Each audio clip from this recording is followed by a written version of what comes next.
Капибара. название. Ой, вон лисы какие красивые. Водяная свинья. Он купается. Вот мы ее проходили мимо. Да. Капибара. Вон на руке. Надо песенки. Никто не там. Капибара. А он ест вот этот? Ну, овес.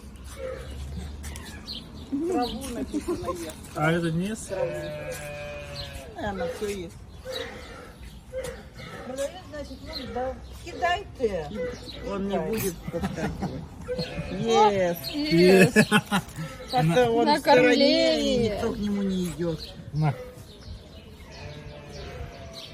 Молодец. А что ты не встаешь? Надо Не быть. может. Так он тяжелый. Все, он съел за это? Да. Кидает? Да. На, еще сразу. А лапы-то как у гуся.